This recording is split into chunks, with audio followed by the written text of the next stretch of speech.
잠언 말씀. 내 아들아, 내 말에 주의하며 내가 말하는 것에 내 귀를 기울이라. 그것을 내 눈에서 떠나게 하지 말며 내 마음속에 지키라. 그것을 얻는 자에게는 생명이 되며 그의 온 육체에 건강이 됨이라. 아멘. 오늘은 하나님의 생명과 건강을 누리는 법.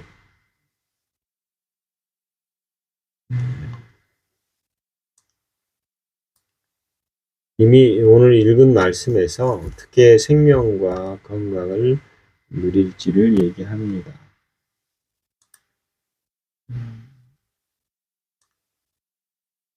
성경에 어떻게 우리가 살고 어떻게 이 땅에서 하나님 우리 약속하신 것을 누리고 살 것인가에 대해서 성경은 얘기하죠.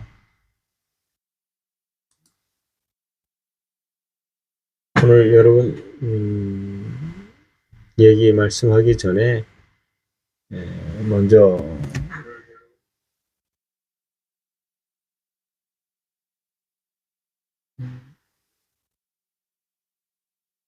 이 땅의 지금 한국 상황에 대해서 좀 얘기를 해야 되지 않나라는 생각을 좀 해봅니다.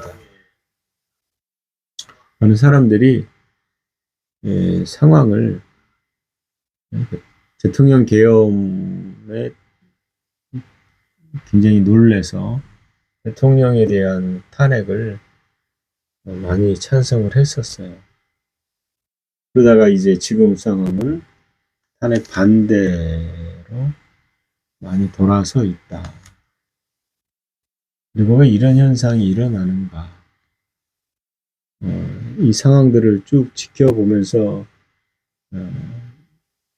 드는 생각들이 있습니다. 제가 여러분들과 얘기를 나눌 때 우리가 하늘에 속해 있다라는 얘기를 많이 했죠. 우리 시민권. 그리고 우리가 이 땅에 있지만 이 땅에 속한 자가 아니다 라는 얘기를 분명히 강조했을 것입니다. 그래서 우리가 그리스도인으로서 이 땅에 일어나는 일들을 어떤 생각으로 어떤 관점으로 봐야 될 것인가, 그리고 어떻게 대처할 것인가. 우리가 죽으면 본향으로 간다고 그러잖아요. 본향으로 간다라는 것은 왔던 곳으로 되돌아가는 것이고, 실제로 우리는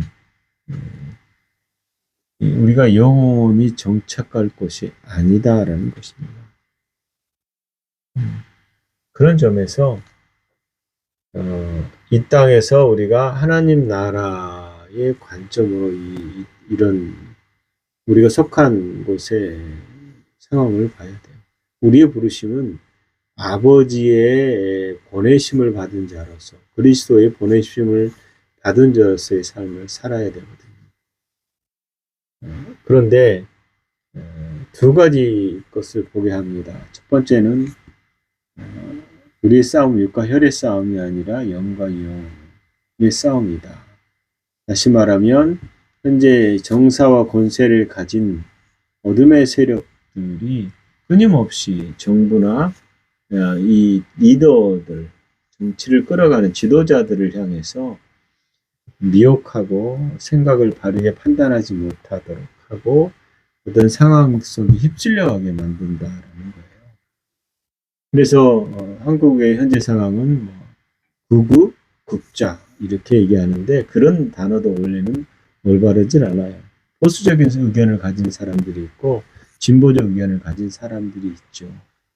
이런 세력 안에서 사단이 어떻게 이런 것들을 분열시키고 다툼을 일으키고 적대적 감정을 갖게 하고 심지어는 살인하고자 하는 마음까지 품게 하는, 그것이 그리스도인들 특히 목회자들 입에서 나온다 그러면 이건 지양해야 될 부분이다라는 생각을 합니다.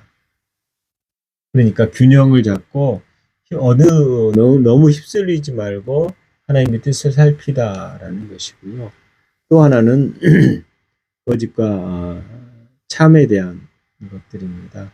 우리 상황이 봐서 저거는 충분히 거짓말이다라고 분별할 수 있는데 그 거짓말들을 당연하게 여기고 숨기고 그렇게 말하는 여러 가지 사건들을 봅니다.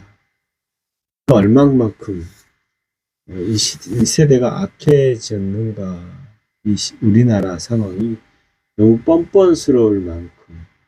근데 신기한 거는 그렇게 말하는 것들에 대해서도 그것을 그냥 용납하거나 그것을 인정하거나 그것에 대해서 아무런 느낌이 없이 그냥 묻어가나. 왜 이런 일이 벌어지느냐? 내가 그 사람을 믿기로 작정해서 그 사람이 어떤 말을 해도 의심하지 않는 거죠. 이런 상황들입니다. 그래서 우리가 기도할 때는 담대히 우리 주신 하늘과 땅의 권세를 가지고 어둠들을 대적하십시오. 또 하나는 이 어둠 가운데 빛 하나가 비춰지면 다 드러나요. 그래서 이 어둠과 거짓들에 대해서 사람들 가운데 역사하는 영들, 그리고 그것에 대한 분별력을 교회가 갖게 해달라고.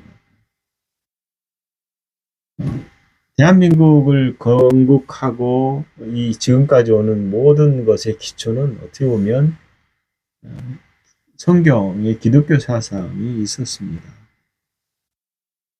우리나라는 조선시대를 거쳐서 그 다음에 해방이 오고 그 다음에 나라가 세워졌어요. 그 당시에 역사학자들이 한 얘기가 한국은 너무 쉽게 사회주의를 따를 수 있는 구조를 가지고 있었다라고 얘기해요. 왜 그러겠어요? 평민들이나 상놈이라고 그러나요? 하층민들이 더 지배구조에서 훨씬 많았거든요. 평등을 얘기하고 이런 얘기를 하면 쉽게 우리가 말하는 사회주의 평등 쪽에 더 관심을 갖게 되거든요. 그런 구조였어요. 그런데도 하나님 은혜스럽게 감사하게도 나라가 절반에 갈라졌지만 이 자유민주주의라는 제도가 이 대한민국 안에 있거든요. 그 기반의 역할은 결국 교회였어요. 그런 점에서 우리도 지금은 교회가 어떤 쪽에 관심을 더 가질 것인가에 대한 것이 확실히 확연하죠. 나라를 지켜야 되고 신앙의 자유도 지켜야 되고. 그러나 그런 가운데서 우리의 감정이 누구를 미워하거나 하나님도 원수를 사랑하라고 그랬는데 이런 부분에 대해서는 쉽게 함부로 누구를 재단에서 저놈은 죽어야 돼요 라고 말하는 것은 저 자신도 지양해야 될 부분 같아요. 그래서 깨어서 기도하고 나라가 안정되게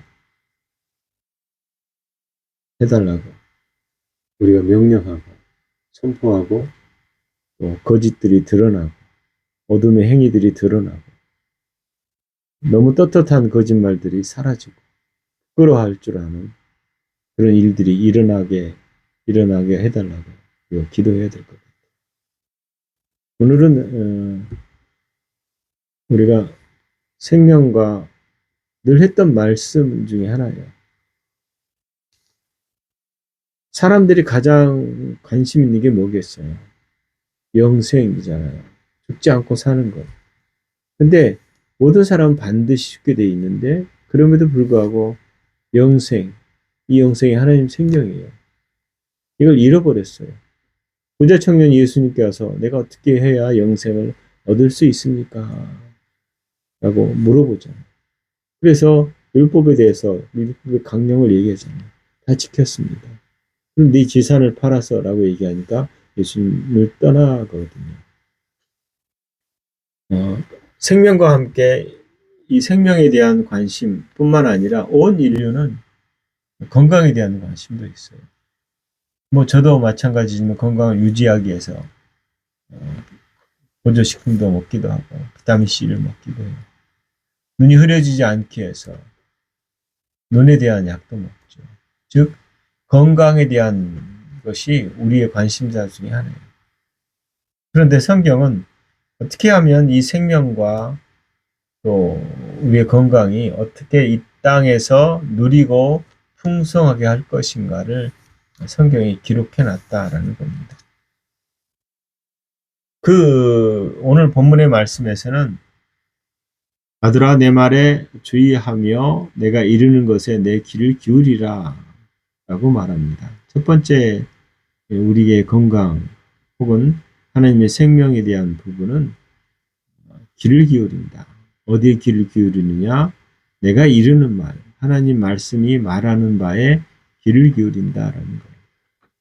이스라엘 백성들이 애굽을 나와서 광야의 미디안 광야를 40년을 떠돌고 그리고 다시 이스라엘로 하나님이 말씀하신 가나안 땅으로 들어갈 때에 하나님 모세에게 말씀을 주시고 그 모세가 또 이스라엘 백성에게 선포할 때에 기본적인 어구는 쉐마 이스라엘, 이스라엘아 들으라. 모세도 이스라엘아 들으라. 하나님이 내게 말씀하신 것을 들으라. 들으라. 들으라. 왜 그럴까요? 내 말에 주의하라. 이게 내 말에 귀를 기울여 들으라 이 소리잖아요.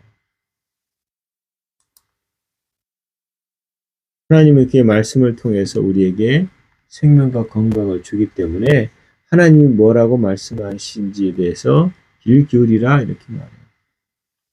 그 이유가 뭐냐? 왜 말씀이 중요하냐라고 말하는 것은 누누이 강조하도 늘 우리가 아는 거예요. 하나님 말씀은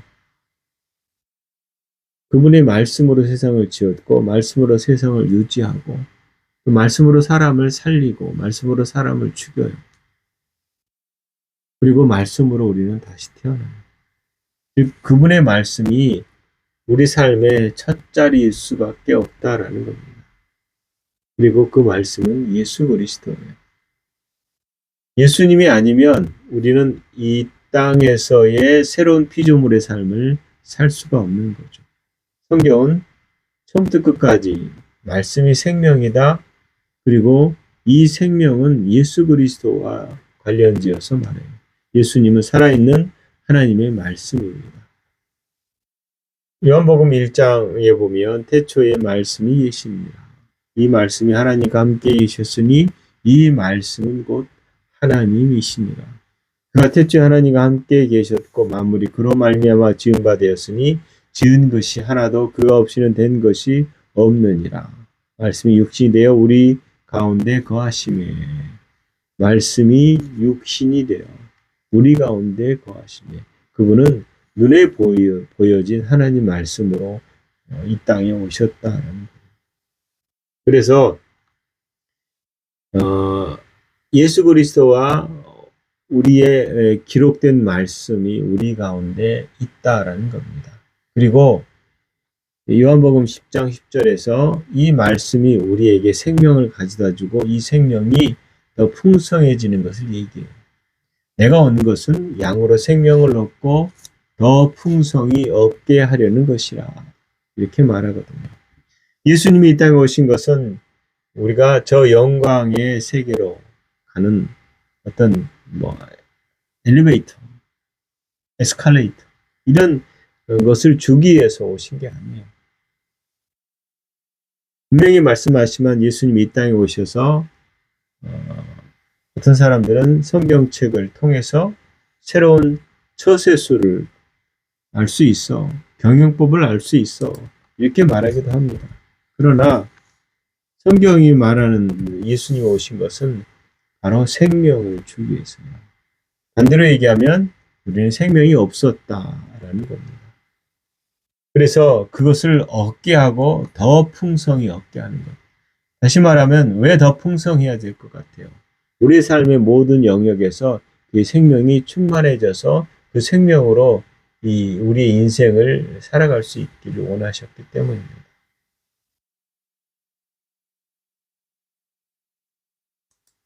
여러분, 하나님 말씀이 뭐죠? 복음서에 기록된 예수님이 실제로 하신 말씀만이 말씀이 아니잖아요. 성경 전체, 그리고 우리의 성경 전체에 그 말씀에 귀를 기울여야 돼요. 우리가 사복음서를 연구를 많이 하죠. 저도 뭐 읽기도 하고 또 수많은 사람들의 주장하는 것 중에 예수님이 누구신가? 그분이 우리에게 뭘 가르쳤는가? 그러나 예수님의 생애에 기록된 역사, 그 생하신 기록, 그것으로 예수님이 죽었다가 부활하셨다는 얘기예요. 그러나 우리는 예수님의 삶과 그 차원에 대한 계시의 서신서들이 또 우리 가운데 있어요. 다시 말하면 단순한 예수님의 어떤 공생애를 얘기하는 것이 아니라 그것이 우리에게 어떻게 다가오는지에 대한 정확한 이해가 필요하다는 겁니다.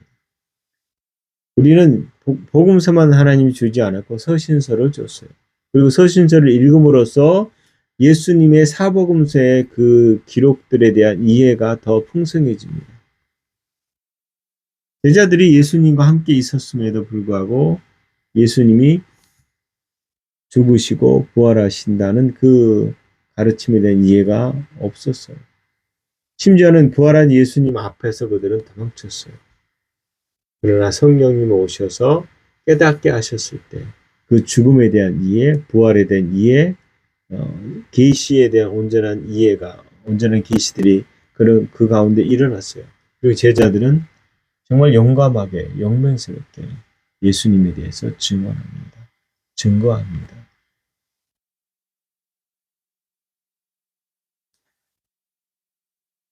그래서 이 살아있는 말씀이 우리를 향해서 또 뭐라고 말씀하시는 거에 대해서 우리가 관심을 가져야 됩니다.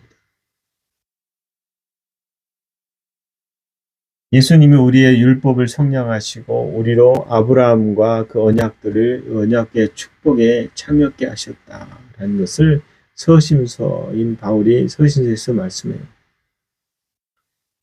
갈라디아서 3장 14절 15절 보면 그리스도께서 우리를 위하여 저주를 받은 바 되사 율법의 저주에서 우리를 속량하셨으니 기록된 바 나무에 달린 자마다 저주 아래 있는 자라 하였습니다. 이는 그리스도 예수 안에서 아브라함의 복이 이방인에게 미치게 하고, 그게 결국 예수님이 우리가 이제 믿는 자로서 우리에게 주는 게 아브라함의 복이다 이 소리거든요. 근데 아브라함의 복은 뭡니까? 영생입니다. 하나님의 생명. 예수 그리스도로 말미암아 우리가 소유된 것이 무엇인지를 우리는 알아야 될 필요가 있습니다. 그리고 우리가 무엇을 가지고 예수 그리스도로 말미암아 무엇을 가지고 있다라를 얘기하는 게 서신서들이에요. 그리고 우리가 말씀 안에서 이런 진리들을 귀를 기울이고 들어야 되는 것입니다.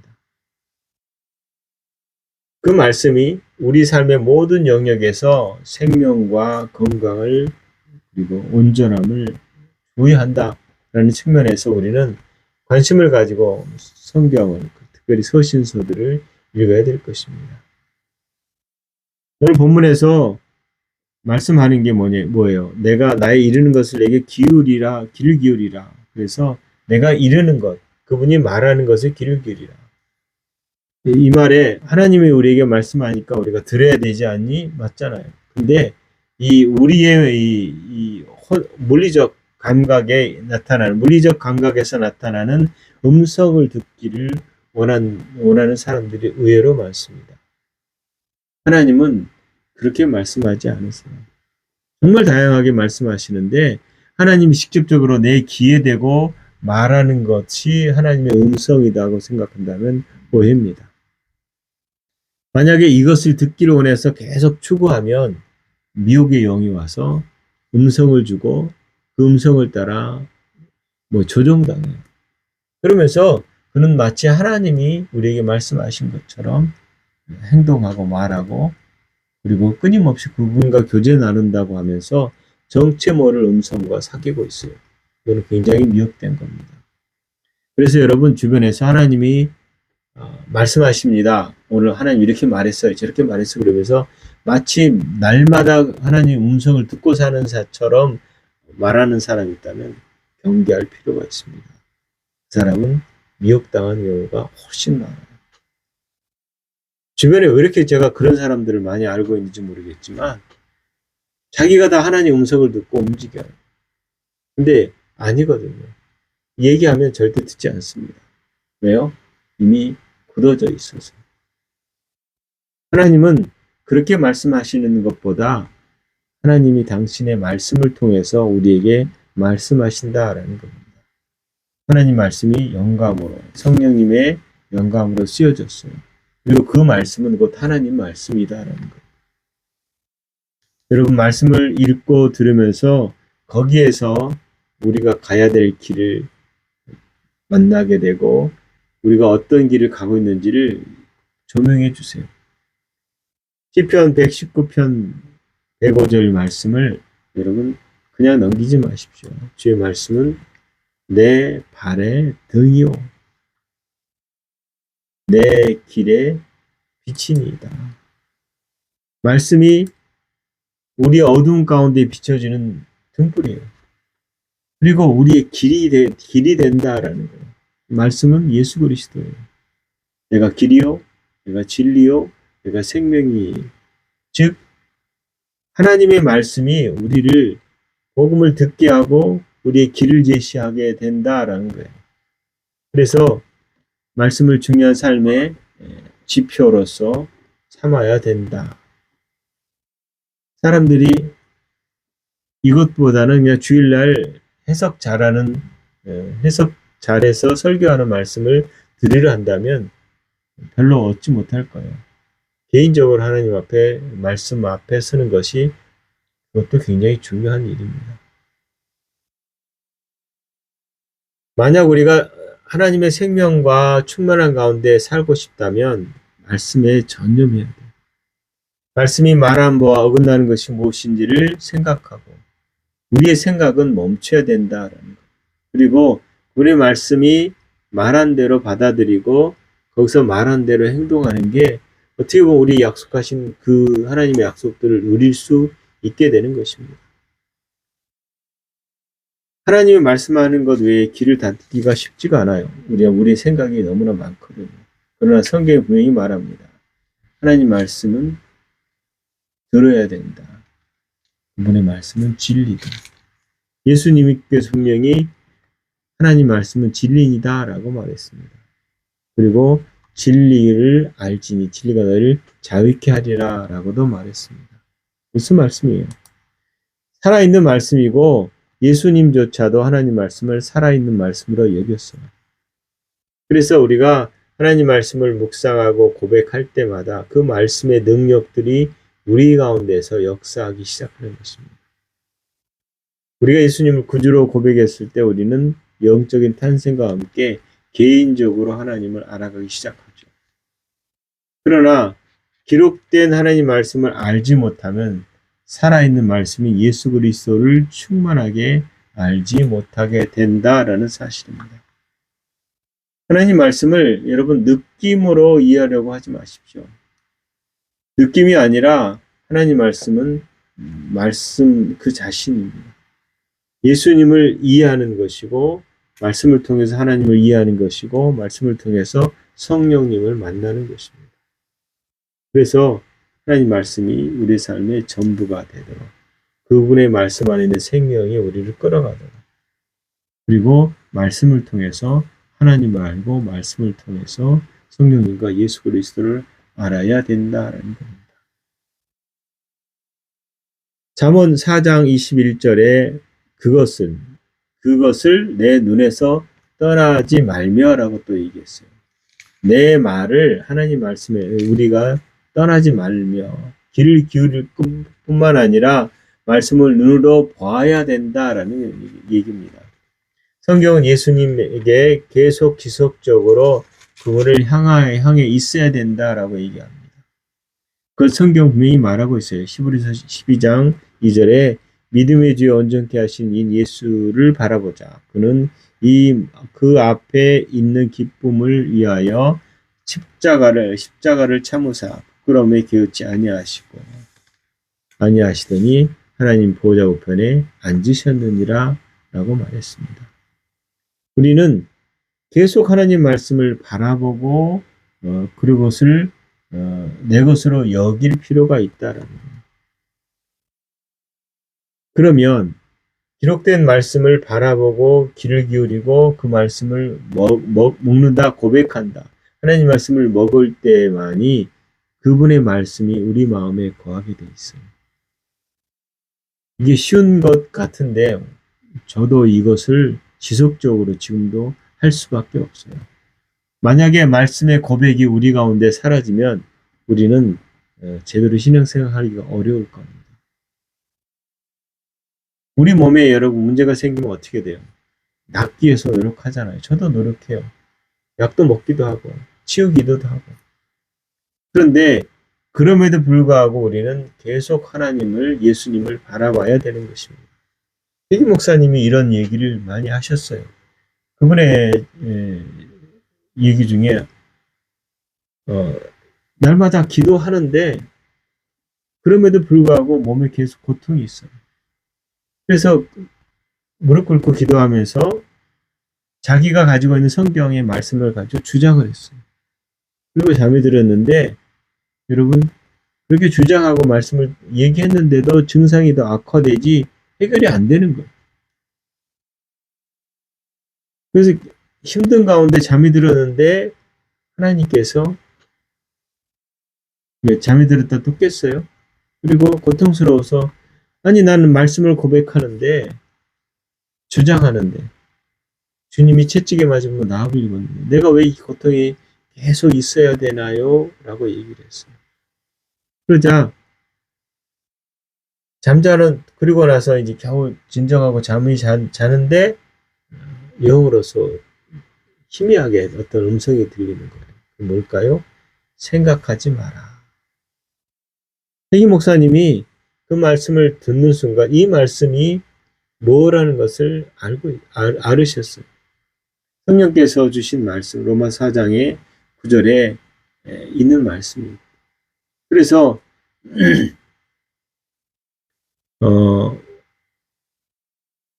이 의미를 알고 그분이 그 의미를 따라서 치유에 대한 경험을 하기 시작해요.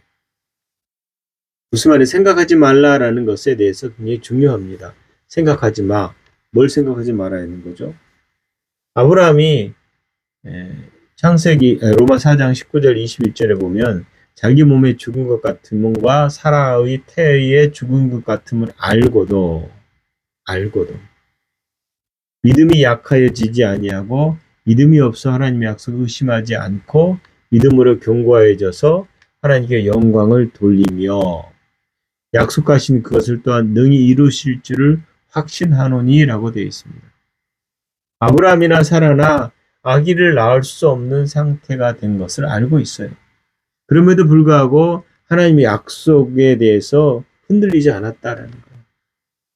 이 말이 뭐냐면 자신들의 상태를 따라서 생각한 게 아니다. 생각을 멈췄다라는 거예요. 그리고 하나님은 이삭이 태어날 것이라는 하나님의 약속을 받았고 그리고 그것은 아브라함이 해야 될 일이 아니고 하나님의 일이었어요. 그 약속을 성취하시는 분이 하나님이시다라는 거예요. 그 다음에 하나님이 아브라함에 약속한 게 내가 너로 열국의 아비가 되게 함이라. 육신적인 상태로 생각하면 말이 안 되는 거잖아요. 나이가 들었고 아이를 알 수 없는 몸이 돼버렸는데 내가 너로 열국의 아비가 되게 하리라 라는 말씀에 말도 안 돼라고 하지 않았다라는 거예요. 이 말은 자신의 생각을 주장하지 않았어요. 하나님의 말씀을 주장했다라는 겁니다. 약속을 붙들었다. 그래서 하나님이 우리를 향한 계획들을 동의하고 그것이 내 것이라고 선포하고 나아가는 것이 어떻게 보면 전심에서 하나님 말씀을 구하는 것입니다. 아브라함은 신체적 감각에서 그 몸을 생각하지 않은 사람이다. 이 말은 뭐냐면 신체의 감각을 따라서 저도 쉽게 말하는 경우가 너무 많다는 거예요. 하나님은 우리는 영이고 이제 영을 따라서 말하는 법을 배워라. 그래야만 약속이 우리 가운데 실현된다라고 말하는 것입니다. 통증이 여전히 있을지라도 내가 몸의 통증을 바라보지 않아야 되는데 바라봐요. 그런 훈련을 바라보지 않는 훈련, 생각하지 않는 훈련, 뭐 어떤 생각이요? 현재 내가 느껴지는 것들을 옳다라고 여기는 거죠. 그러지 말고 하나님 말씀이 올바르다는 것을 얘기하는 쪽으로 계속 훈련할 수밖에 없어요. 그리고 그런 다음에 이제 핵인 목사님 책에 보면 생각을 멈추겠다라고 했는데 하나님이 또 다른 방식으로 얘기하세요. 그를 생각해라. 예수님을 생각해라. 이게 히브리서 3장 1절에 나와요. 그러므로 함께 하늘의 부르심을 입은 거룩한 형제들아, 우리의 믿는 도리의 사도시며 대제사장인 예수 그리스도를 깊이 생각하라. 예수님을 깊이 생각하라 이렇게 말해요. 이 말이 무슨 말이에요? 우리 삶 가운데 우리가 지금 해야 될 일의 많은 부분에서 그리스도를 생각하는 쪽으로 가라는 네 생각이 아니라. 그래서 순종한다라는 것은 생각을 멈추는 것, 생각을 멈춘다라는 것은 현재 일어난 일을 내가 판단하는 생각을 멈추는 거예요. 그 말씀으로 가고 예수 그리스도를 깊이 생각하라는 겁니다. 그러지 않으면 문제의 해결이나 우리가 얻고자 하는 것들이 얻기가 어렵다라는 거예요. 그래서 예수님을 생각하고 내 증상에 주목하거나 환경을 주목하지 않고 예수님과 함께 있다라는 사실을 인정하고 그리고 바라보라는 거예요. 마가복음 8장 10절 잘 아시죠? 우리 연약한 것을 친히 담당하시고 병을 짊어지셨도다. 그러면 하나님 말씀을 깊이 생각하고 예수 그리스도를 생각해서 그분이 내 죄를 실제로 담당하셨구나. 고백을 하는 거죠. 그리고 그분에게 우리의 삶이 어떻게 보면 잡혀지도록 내어드리는 겁니다. 하나님의 생명 그리고 건강을 하나님이 우리를 향해서 굉장히 관심을 갖고 계세요. 하나님 뜻은 우리가 질병에 매여 산다는 것을 원치 않으세요. 그리고 성경 말씀은 그 얻는 자에게 생명이 되며 그 온 육체의 건강이 됨이니라 라고 잠언 4장 22절은 말합니다. 여러분 그래서 하나님이 우리 영적인 상태와 육체적인 상태도 관심을 갖고 계신다라는 사실에 너무나 기쁜 거죠. 그럼에도 불구하고 우리가 질병에 여전히 붙잡혀 있다면 뭐가 문제인가를 좀 생각해 볼 필요가 있어요. 히브리서에 보면 8장인데 어디 말씀이지? 옛적의 선지자들로 여러 부분과 여러 모양으로 우리셨어. 11장. 1장 1절 2절이네요. 옛적의 선지자들로 여러 부분과 여러 모양으로 우리 조상들에게 말씀하신 하나님이 이 모든 날의 마지막에 아들로 우리에게 말씀하셨으니 라고 얘기합니다.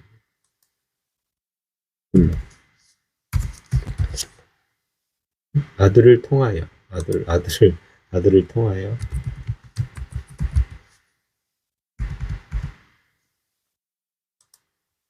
예수님은 우리에게 말씀하세요.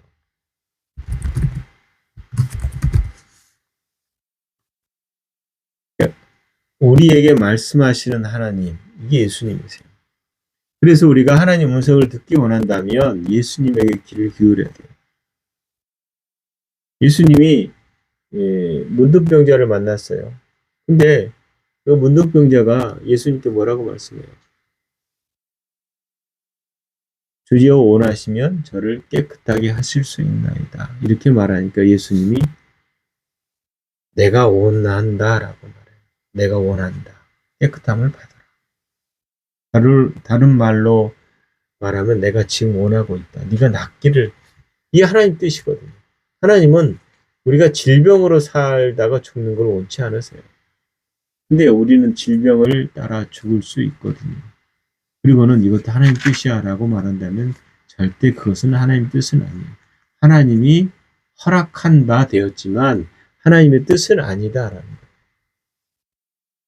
하나님은 언제나 그분의 뜻은 건강하는 것, 온전한 것, 지혜로운 것, 부족함이 없는 것. 이제 이럴 때 고민스러운 것 중에 하나는 많은 사람들이 그래도 하나님 뜻이 있지 않을까? 이렇게 생각한다는 거예요. 질병에 하나님 뜻이 절대 없습니다. 건강하길 원하세요. 근데 건강하게 살지 못하고 죽는 경우가 많아요. 놓치는 게 너무 많다는 거예요.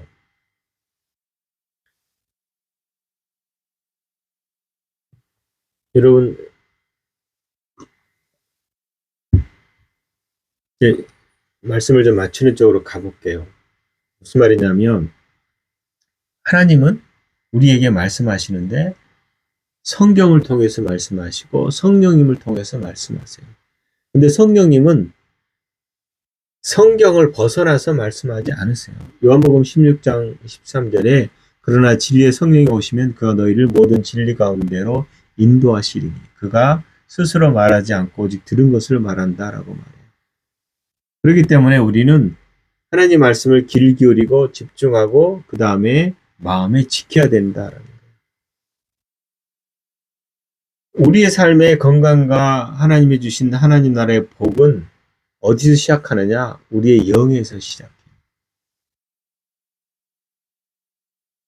하나님 말씀에 치유가 분명히 있어요. 그러면 우리는 그것을 믿기 시작하는데 문제는 뭐냐면 영으로는 이미 건강한 것을 아는데 우리 혼에서 우리의 생각, 옛사람을 따라 만드는 생각은 그걸 믿기가 어려워요.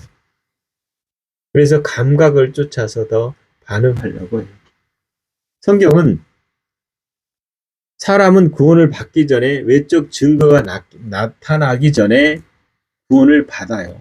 어떻게 해요? 마음으로 믿어서 마음으로 알게 된다라는. 그 다음에 뭐예요? 입으로 시인해야 돼요. 그래서 구원을 얻게 되는 겁니다.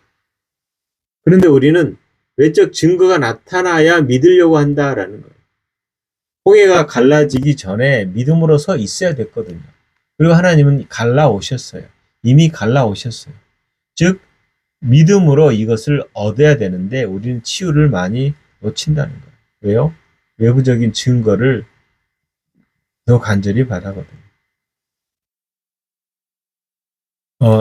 제가 많이 경험하는 것 중에 하나는 아픈 사람이 있으면 치유 기도를 하거든요. 기도를 부탁해서 하기도 하고 제가 해주겠다고 기도를 해요. 근데 저도 조심해야 되는 게 내가 기도하니까 내 능력이 저를 치유할 거라는 생각을 하면 큰일 난다는 거예요. 예수님이 분명히 말씀하시기를 혈병 여인을 만졌을 때 내 몸에서 능력이 나갔다라고 얘기해요. 그분의 능력이 아니라 그 안에 있던 하나님의 능력이시겠죠. 왜요? 성령님이 그 안에 역사하시니까. 그런데 대부분 사람들은 치유받기를 기도해달라고 그러고 그 다음에 즉각적인 치유를 생각해요. 근데 하나님은 그러지 않으세요. 사람들은 저 목사가 기도하면 기도의 은사와 능력이 나타나서 자를 치유할 거라고 생각하는데 대부분 그러지 않아요. 그래서 치유를 놓치는 경우가 너무나 많다라는 거예요. 증상이 계속되면 치유가 안 됐다라고 생각한다는 거죠. 근데 성경은 그렇게 말하지 않거든요. 기도했다면 받은 줄로 믿으라. 받은 줄로 믿으라. 그러면 그대로 되리라. 이게 우리가 얻는 방식이에요. 구했으면 눈에 나타나지 않았어도 받은 줄 믿으라. 이 치유만이 아니에요. 우리 삶의 영역에서 구원도 그렇게 받잖아요. 그러면 기도했으면 받은 거예요. 받았다고 말해야 된다는 거죠. 그게 육신의 방식이 아니라 영의 방식, 하나님 방식입니다. 믿고 구하는 것은 받은 줄로 믿으라. 그리하면 그대로 되리라. 그러면 나는 받았고 나는 찬양입니다. 여러분 말씀은 살아있습니다. 내가 이른 말이 영이요 생명. 하나님은 말씀을 통해서 우리에게 분명하게 이 땅에서 어떻게 역사할지를 가르쳐줘요. 전심으로 말씀을 바라보고 들으시고 관심을 갖고 고백하고 이미 받은 것처럼 생각하고 행동하는 것을 훈련합시다. 그래서 하나님 이미 우리에게 생명과 부여와 건강과 지혜가 있는데 이것을 우리가 누릴 수 있도록 해야 된다라는 사실입니다. 여러분, 내 안에 계신 이는 그리스도의 신이 곧 영광의 소망이라고 말했습니다. 기록된 말씀의 양식을 많이 먹으면 먹을수록 살아있는 말씀은 우리 안에서 실제가 될 것입니다. 우리 안에 있는 것을 내 것으로 만드는 방법을 많이 알고 그것을 누리는 여러분 되시기를, 우리가 되기를 간절히 축원합니다. 기도하겠습니다. 아버지, 주님은 살아계시고 우리 안에 계십니다. 성령님이 우리 안에 계시고 항상 우리를 인도하십니다. 그러므로 우리가 염려하거나 두려워하지 않고 오직 말씀을 따라서 고백하고 그 말씀을 따라서 이 땅을 온전히 살아가게 하시옵소서. 우리가 말씀을 마음에 간직하고 귀를 기울이고 주의하고 그 말씀을 사랑하여서 말씀을 고백함으로 그 고백한 말씀이 살아서 실제가 되는 것을 날마다 경험하게 하시옵소서. 감사합니다. 예수님 이름으로 기도합니다. 아멘.